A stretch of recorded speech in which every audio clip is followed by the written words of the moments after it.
British black metal greetings with Hexivoid. This is one of those projects from a guy who probably has way too much time and everything is more about quantity over quality. At least if you take a look at the metal archive site, which I will soon show you. This one is Hexivoid. Which one I should start with? Let's go with the cover. Hexivoid with the Beckoning of Celestial Tendrils. Very Cthulhuan cover if you ask me, with this kind of a cosmic creature and names and photos. Very H.P. Lovecraftian thing. And what we have here is, for review, is a CDR copy of this so-called second full-length album. So very much like DIY, do-it-yourself kind of a stuff here. And we'll take a look. So this is Hexivoid, basically one-man band or one-man project. One could even say a bedroom black metal project from Norwich, England. And what makes this curious, like I wanted to point you out, is like Natskog, which is peculiar because it's like Swedish or Norwegian name. I don't know if they're actually the same, but roughly so. Anyway, this guy has a lot of projects. That I mean, even if Hexivoid would be seen like very active with like founded in 2019 and you have 2 albums out. Okay, check, makes you an active one. But when you take a look at this Natskog thing, I mean, look at these albums, the amount of albums, amount of releases, different year. For example, this Garden of Ice, I mean, in 2 years, 6 releases. Doesn't matter if they're demos or whatever. And then you combine with them other releases. It makes like look like this is just recording everything here. Like, I don't know, man. To me, it sounds much like quantity over quality. And unfortunately so, with the Beckoning album, it really makes me feel it must be that. And why so is that, let's be honest about it, this album is not good. It's not bad either, but really mediocre output all in all. Now, let's start with the riffs here and melodies, because this is basically evil-sounding melodic black metal. Now, someone was saying this is like a pretty take of the Black Sillies band, and maybe there are some similarities, but the point here is the melodies are decent. It's not like they are bad, and the atmosphere is very sinister and evil. So check. Could be a lot bad. Got a lot more worse, I mean.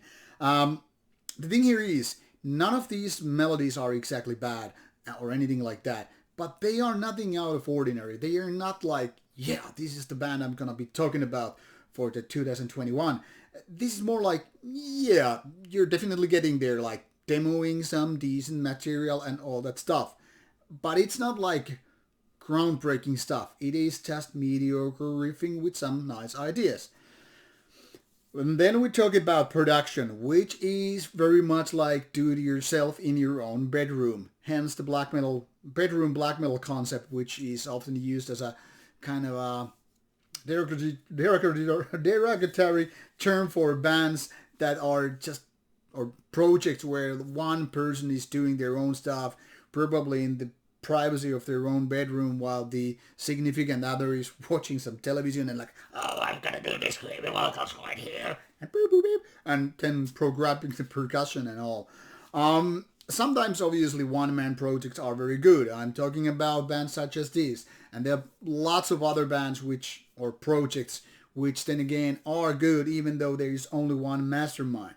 But when your focus is way too much spread around with different projects and you keep just hastily doing whatever you record with your recording equipment, then it usually is like you don't have the time and effort to just, let the stuff mature. You don't have anybody to reflect your material on, like, hey, is this song good and all that stuff. Now this becomes a production and producer talk.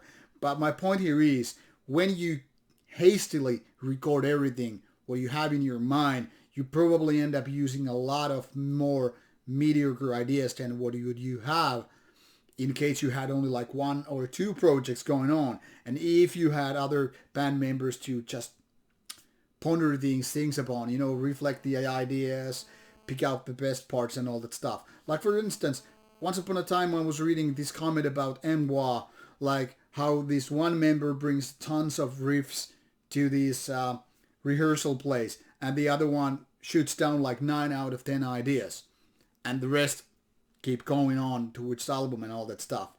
So what I would like to say is that while this basic idea with the Hexivoid is like decent, I mean it's quite good at some points.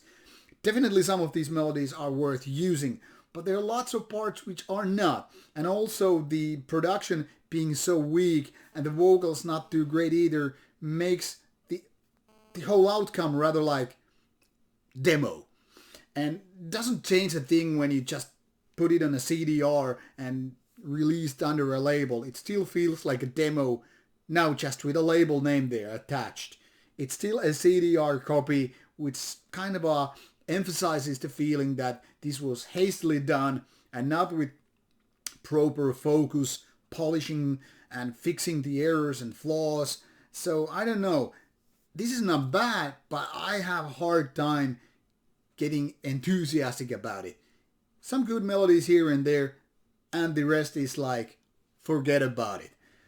I'm not gonna judge it more than that. You take a listen for yourself and figure out. But in my opinion, more focus, more, you know, polishing the idea. And that's when you proceed. Take a look at Hexivoid, take a listen, and I hope you enjoy it more than I could.